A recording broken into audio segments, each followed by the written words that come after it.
আসসালামু আলাইকুম প্রিয় এইচএসসি 2026 সালের পরীক্ষার্থীরা, কালকে শিক্ষা বোর্ডের ওয়েবসাইটে গুরুত্বপূর্ণ একটা নোটিশ প্রকাশ পেয়েছে। সেটা হচ্ছে টেস্ট পরীক্ষার রেজাল্ট, সেই সাথে আমাদের ফর্ম ফিল আপ নিয়ে। টেস্ট পরীক্ষার রেজাল্টটা যত তারিখে প্রকাশ পাওয়ার কথা ছিল সেই ডেটটাকে পিছিয়ে নতুন একটা ডেট নির্ধারণ করা হয়েছে, আর ফর্ম ফিল আপটা যেই তারিখ থেকে শুরু হওয়ার কথা ছিল সেইটাকে পিছিয়ে নতুন একটা ডেট নির্ধারণ করা হয়েছে। মাত্র 310 টাকায় যারা এখনো আমাদের এইচএসসি 26 টার্গেট প্লাস কোর্সে যুক্ত হওয়া নাই, খুবই দ্রুত করো, কারণ কি একটা মাত্র কোর্সে তুমি সকল সাবজেক্টের একদম শর্টকাট সাজেশন পাবে পিডিএফ আকারে। সেই সাথে বিগত বছরগুলোর বোর্ডের এমসিকিউ পাবে উত্তর সহ পিডিএফ আকারে। প্রত্যেকটা চ্যাপ্টার অ্যানালাইসিস করা সকল সাবজেক্ট সকল গ্রুপের জ্ঞানমূলক এবং অনুধাবনমূলক প্রশ্নোত্তর পাবে পিডিএফ আকারে। এছাড়া লিখিত অংশে শর্টকাট টেকনিক, গ্রামার অংশে শর্টকাট টেকনিক, পড়াশোনার রুটিন, এ প্লাস গাইডলাইন, এভরিথিং থাকবে এই একটা মাত্র কোর্সে। এই টোটাল বিষয়গুলো আমরা একটা প্যাকেজ আকারে তোমাদেরকে রেডি করে দিচ্ছি, যেই প্যাকেজের মূল্য মাত্র 310 টাকা। যারা এখনো কোর্সে যুক্ত হন, স্ক্রিনে যে নাম্বারটা দেখতে পাচ্ছ এই নাম্বারে 310 টাকা কোর্স ফি পাঠিয়ে এই নাম্বারে হোয়াটসঅ্যাপে আমাকে জানাবে ব্যাক কোর্স ফি পাঠিয়েছি, সাথে সাথে তোমাকে গ্রুপে যুক্ত করে নিব। তখন থেকে তোমার এই প্লাস প্রস্তুতি শুরু হয়ে যাবে। আমি দেখলাম বিভিন্ন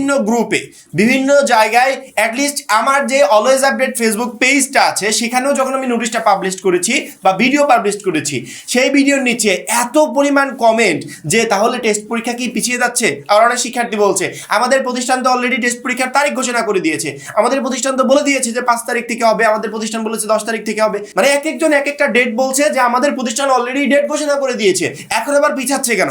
আমি পরবর্তীতে দেখলাম যে একটা শিক্ষার্থী, মানে কমেন্ট করা একটা শিক্ষার্থীও এই নোটিশের অর্থটাই বুঝতে পারেনি। এত পরিমাণ বিভ্রান্তি। টেস্ট পরীক্ষার আগে যদি আমাদের এই টেস্ট পরীক্ষা নিয়েই বিভ্রান্তি থাকে, সেক্ষেত্রে আমি এই টেস্ট পরীক্ষায় কিভাবে ভালো রেজাল্ট করতে পারি, কিভাবে ভালো একটা প্রিপারেশন নিয়ে পরীক্ষা হলে যেতে পারি। আমার মনে হয় প্রত্যেকটা শিক্ষার্থীরই এই নোটিশটা আগে ভালো করে বোঝা উচিত যে নোটিশে আসলে বলেছে এটা কি, পরবর্তীতে একটা কথা বলা উচিত। কিন্তু নোটিশের অর্থটাই কেউ বুঝতে পারে নাই। আমার ভিডিওটা যদি তোমরা পুরোপুরি দেখতে, সেক্ষেত্রে নোটিশ রিলেটেড আর কোনো সন্দেহ থাকতো না, পুরোপুরি বুঝে যেতে। তারপরেও আমাকে বাধ্য হয়ে আজকের ভিডিওটা বানাতে হচ্ছে, কারণ কি সামনে টেস্ট পরীক্ষা। এই টেস্ট পরীক্ষার আগ মুহূর্তে আমরা যদি এই টেস্ট পরীক্ষা নিয়ে একটা বিভ্রান্তিতে থাকি, সেটা আমাদের জন্য প্রচন্ড পরিমাণ ক্ষতিকর হবে। শিক্ষা বোর্ড নোটিশে আসলে বলেছিলটা কি আর আমরা ভাবছিটা কি, এইটুকুই মূলত পার্থক্য। শিক্ষা বোর্ড বলেছিল যে শিক্ষার্থীদের, আমি যদি বাংলায় বুঝাই, মানে নোটিশ অনুযায়ী না, নোটিশে যে লেখা আছে সেই লেখায় না, আমি যদি আমার মতো করে বোঝাই, শিক্ষা বোর্ড আমাদের বিগত কয়েকদিন আগে একটা নোটিশ প্রকাশ করেছিল, যে নোটিশে বলেছিল টেস্ট পরীক্ষার রেজাল্ট 26শে ফেব্রুয়ারির ভিতর প্রকাশ করতে হবে। শিক্ষা বোর্ড এখন বলছে যে আমরা প্রতিষ্ঠানগুলোকে 26 তারিখ পর্যন্ত সময় নির্ধারণ করেছিলাম, যে 26-এর পরে কেউ যাবে না, 26 ফেব্রুয়ারির ভিতর রেজাল্টটা সবাই প্রকাশ করে দিবে। শিক্ষা বোর্ড নতুন করে সেই তারিখটাকে পরিবর্তন করে, কিসের তারিখ? রেজাল্ট প্রকাশের তারিখ, পরীক্ষা শুরু হওয়ার তারিখ না।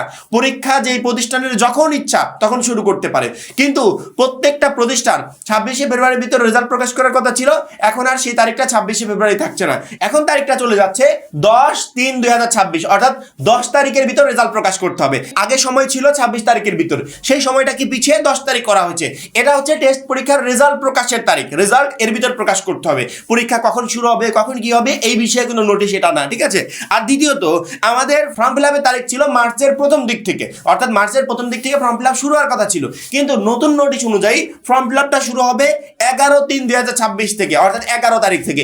এতটুকুই জাস্ট পার্থক্য। কিন্তু আমরা কত কিছু ধরে নিচ্ছি, আমরা ধরে নিচ্ছি টেস্ট পরীক্ষা হয়তো বা পিছিয়ে যাচ্ছে, আমরা ধরে নিচ্ছি আমাদের প্রতিষ্ঠান 1 তারিখে টেস্ট পরীক্ষা নির্ধারণ করলো, বা 2-3টা টেস্ট পরীক্ষা হয়ে গেছে, এখন আবার নতুন নোটিশের মাধ্যমে টেস্ট পরীক্ষাটা আরো কয়েকদিন পিছিয়ে দিল। বিষয়গুলো এরকম না। যারা এরকম ভাবছি আমরা, তারা টোটালি একটা বিভ্রান্তিতে আছি। হয়তো বা অনেকে এরকম করে ভাবাতে আমাদের বাধ্য করছে, কিন্তু আমাদের ভিডিওগুলো রেগুলার একটু দেখো, আমরা যে ভিডিওটা পাবলিশ করি সেটা একটু ফুল দেখো, দেখলে তোমাদের টোটাল কনফিউশন গুলো দূর হয়ে যাবে। আমাকে দ্বিতীয়বার করে ওই একই টপিকে আর ভিডিও বানাতে হবে না। আমার মনে হয় প্রত্যেকটা শিক্ষার্থী বিষয়টা বুঝতে পেরেছো, যে বিভ্রান্তিটা ছিল সেই বিভ্রান্তিটাও তোমাদের দূর হয়েছে। যে টেস্ট পরীক্ষা রিলেটেড যে নোটিশটা প্রকাশ পেয়েছে, সেই নোটিশটা আমাদের টেস্ট পরীক্ষা পেছানোর নোটিশ না, আমাদের রেজাল্ট প্রকাশ এবং ফর্ম ফিল আপের ডেটটা পেছানোর একটা নোটিশ মাত্র। সামনে টেস্ট পরীক্ষা, এই সময় অন্য কোনো চিন্তা মাথার ভিতর না নিয়ে টেস্ট পরীক্ষায় সর্বোচ্চভাবে কিভাবে প্রস্তুতি নেওয়া যায়, কিভাবে ভালো রেজাল্ট করা যায়, জাস্ট এতটুকুই চিন্তা করতে হবে। আর যারা আমাদের এইচএসসি 26 টার্গেট প্লাস কোর্সে যুক্ত আছো, তাদের তো কোনো টেনশনই নেই। ইনশাআল্লাহ আমাদের সাজেশনগুলো ফলো করো, তুমি টেস্ট পরীক্ষায় ভালো একটা রেজাল্ট করতে পারবে। আশা করি প্রত্যেকটা শিক্ষার্থী বুঝতে পেরেছো। এখন এই পর্যন্তই। পরবর্তী ভিডিওর জন্য অবশ্যই চ্যানেলটাকে সাবস্ক্রাইব করে রাখবে।